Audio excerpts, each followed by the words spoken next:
Throughout the ages, architects and engineers have designed and built the great structures that have made our world and withstood the test of time.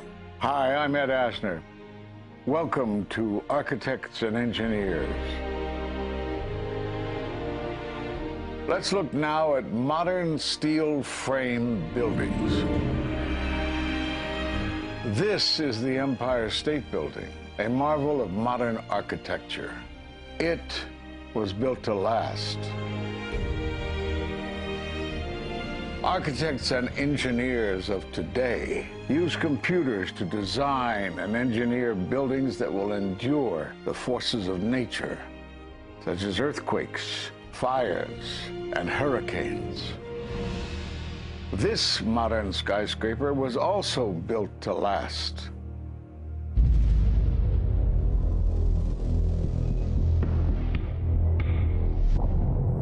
We've seen buildings completely destroyed like this before, but only when done intentionally. Danny Jowenko is the expert on this in Europe. What did he say? Dit is controlled demolition. Zeker weten. Zeker weten. Er is nagesprongen. Dit is in opdracht gebeurd. Dit heeft een team gedaan van experts. Let's compare. Explosives are used to demolish buildings like this in just seconds. Okay, so it's a controlled demolition. What's the problem with that? Well, it happened on the afternoon of 9/11 at the World Trade Center. Let's just think about this. Controlled demolitions cannot be engineered and rigged in a day. It takes months. And therefore, this event must have been planned in advance. You hear that? Keep your eye on that building. It's coming down. The building is about to blow up. Moving back. We are walking back. There's a building about to blow up. Did they actually use the word brought down, and who was it that was telling you this? The fire department, and they did use the word, we're going to have to bring it down. And these people heard explosions. We heard this sound that sounded like a clap of thunder. It looked like there was a shock wave ripping through the building, and the windows all busted out. About a second later, the bottom floor caves out. The building followed after that. He takes his hand off, and you hear 3, 2, 1, and it was boom, boom, boom, boom, boom. And these reporters recognized it as a controlled demolition. And I turned in time to see what looked like a skyscraper implosion. Looked like it had been done by a demolition crew. The whole thing just collapsing down on itself. For the third time today, it's reminiscent of those pictures we've all seen too much on television before, when a building was deliberately destroyed by well-placed dynamite to knock it down. It was almost as if it were a planned implosion. It just pancaked. So what's the problem if this was a planned demolition? Well, we are told by government agencies that this building came down as a result of normal office fires. The National Institute of Standards and Technology produced their final report in 2008. World Trade Center 7 collapsed because of fires fueled by office furnishings. It did not collapse from explosives or from fuel oil fires. But what do you think brought down the building? And what caught my eye is more than 1,300 architects and engineers examine the evidence about Building 7's collapse and disagree with the official report issued by the National Institute of Standards and Technology. I certainly am much more open-minded about it than I was, and it is because of the involvement of the 9/11 families and all these engineers and architects. You are about to hear from architect of 23 years, Richard Gage, AIA, member of the American Institute of Architects and founder of Architects and Engineers for 9/11 Truth. Now there are more than 1,500 architects and engineers who say that it could not have been brought down by office fires. They are backed by 9/11 family members who are calling for an independent, unbiased investigation. I'm Richard Gage. Fires have never before caused the collapse of any skyscraper. even though there are numerous examples of much hotter, larger, and longer-lasting fires in these buildings. And in the case of Building 7, the fire that NIST said started the collapse had actually burned out over an hour before. It could not have caused the collapse, as NIST claims. Yet this 47-story, modern steel-framed skyscraper, which was not hit by an airplane, collapses mostly into its own footprint like a house of cards, as fast as a bowling ball falling off the side of the building in just under 7 seconds. Listen to the experts. Building number 7 descended in free fall for the first 100 feet, which means that there was absolutely no resistance to the descent whatsoever. NIST has admitted it went into free fall for 8 stories. And going from motionless to free fall instantly, that's a bothersome part of the puzzle because NIST never explained it. We've got a building that came down in its own footprint, so all of the columns really needed to be severed at the same time in order for that structure to fall the way that we saw. The symmetry is the smoking gun. The whole building completely comes down in one continuous motion. There couldn't have been any structural resistance. According to NIST, the failure occurred at column 79 on level 12. They're talking about a single columnar collapse or failure that resulted in a total collapse of the building.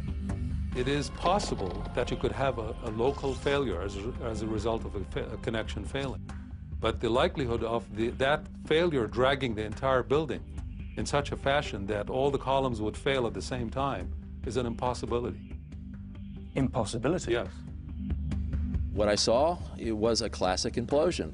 The center of the core, the penthouse area, starts to move first, and then the building follows along with it. I'd like to know why NIST excluded the document from FEMA in Appendix C that documented the evidence of melting steel. Why is this forensic evidence not being included in the report? In an office fire, you cannot generate enough heat to melt steel. And yet we have evidence of molten iron. R.J. Lee Company, USGS, and Dr. Stephen Jones's work, all three separately found these microspheres. In the dust, we found what we characterize as unreacted thermitic material in the shape of some very tiny red-gray chips, which have different properties, and in the reaction they produce molten iron, which is the prime indication of a thermitic reaction. And such a reaction can be used to destroy steel structures.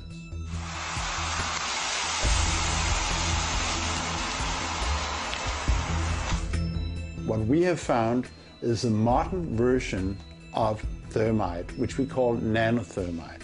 There were these iron microspheres present in all of the dust samples that needed to have been formed in extremely high temperatures.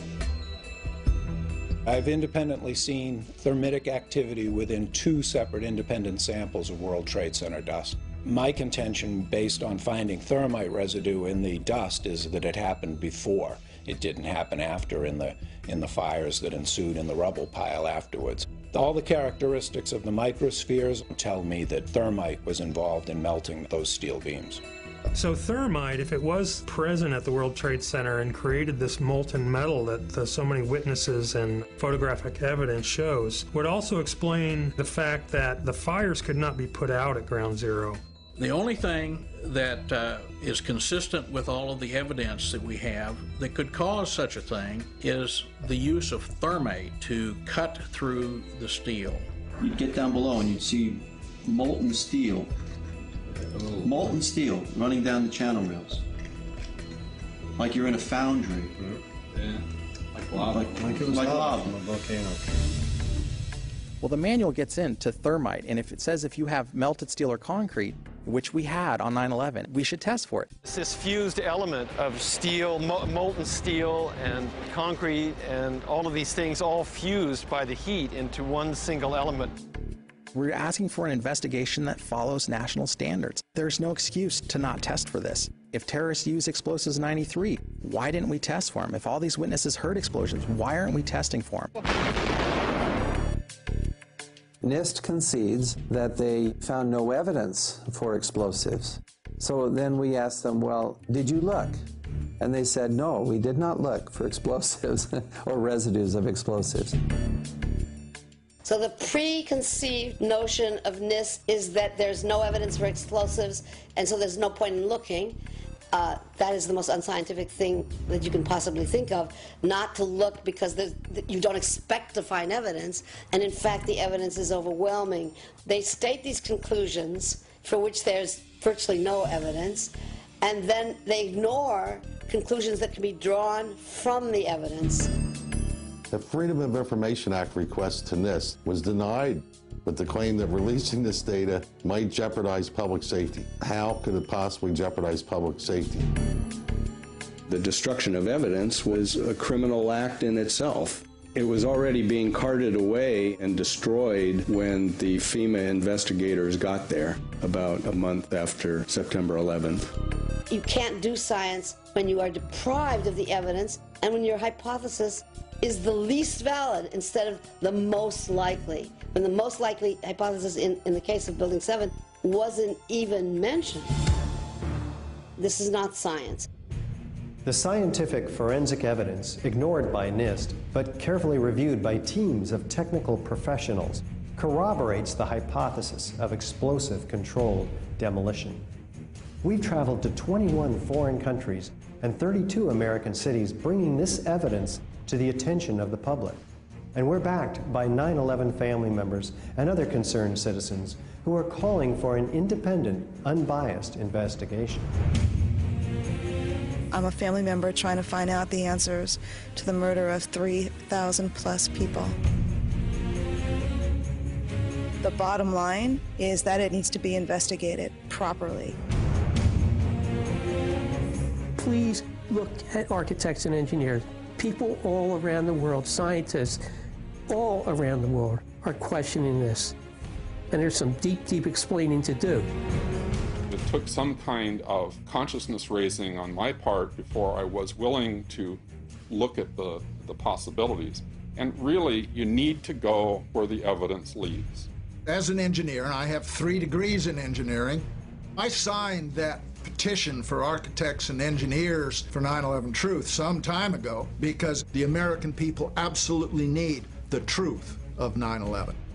Look at the evidence. In fact, I'll say this very categorically. Any reasonable person who looks at the evidence that's been brought forward has got to come away with the feeling that something has to be done, a real investigation has to be put forward. We will never heal. This country will never, ever, ever forget that day. We have to demand a new investigation. I want justice here. The country owns this. We were all victims. You all should want answers. It's not just ours, not just mine. We all lost something that day. It's distressing for everyone to come to terms with this evidence, but we must pursue the truth wherever it leads. Look at the evidence and decide for yourself.